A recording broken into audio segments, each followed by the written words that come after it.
Hello everyone, দিনটা ছিল মায়ের নিয়ম সেবার উদযাপনের দিন। আর ওদিন ছিল আবার আমার ঠাম্মার ঘরে নারায়ণ পূজা। তো ঠাকুমার ঘরে নারায়ণ পূজার একটা ভিডিও ক্লিপ নিয়ে চলে গেছিলাম কাজে। আর কাজ থেকে এসে ঠাকুরের জন্য প্রসাদ সাজিয়ে নিয়েছিলাম। আর কেমন হয়েছে অবশ্যই জানিও। তারপরে মা শুরু করে দেয় পুজো।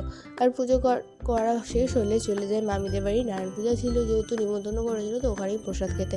আর গিয়ে নিয়ে ফার্স্ট টাইম আমার ম্যামকে উইশ করে হ্যাপি বার্থডে বলে, যেহেতু ভেবেছিল আমার জন্মদিন, কিন্তু জন্মদিন ছিল আমার পরের দিন, তো ভুলে গেছিলো। তো রানিয়ার সাথে একটু ইয়ার্কি মারছিলাম। আর তারপরে চলে গেছিলাম ওদের বাড়ি ঠাকুরকে প্রণাম করতে এবং প্রসাদ খেতে।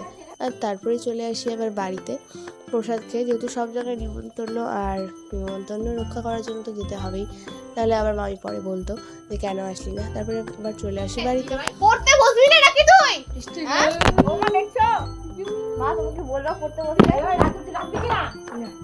মা পড়তে বসতে বলে। এখন লোকজন আসবে তোর পরীক্ষা।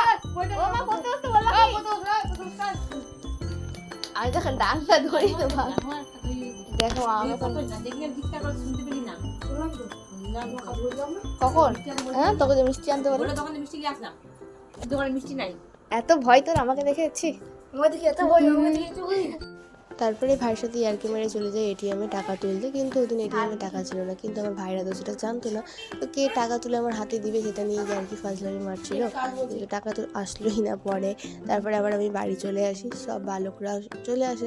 বালক তো না, অনেক বড় বড়ও ছিল, আবার ছোটো ছোটো, মানে ছোটো ভাই বড় ভাই সবাই ছিল। পাড়ার সব ভাইদেরকেই নিমন্ত্রণ করেছিলাম।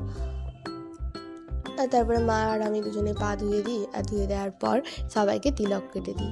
তো যেহেতু রাধাকৃষ্ণ উপলক্ষে এই আজকের দিনটা, তাই জন্য সবাইকে তিলক কেটে দেওয়া হয়েছিল।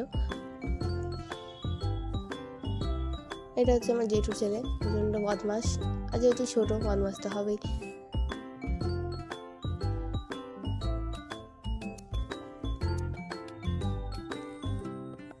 আর যেহেতু খুব একটা ঠান্ডা ছিল না, দেখেই বুঝতে পারছো, তো যেহেতু বালক সেবা করলে কিছু দিতে হয় বস্ত্র, তাই জন্য মা সবাইকে একটু করে সেন্টা গেঞ্জি দিয়েছিল, আর সেটা সবাই পরেও নিয়েছিল।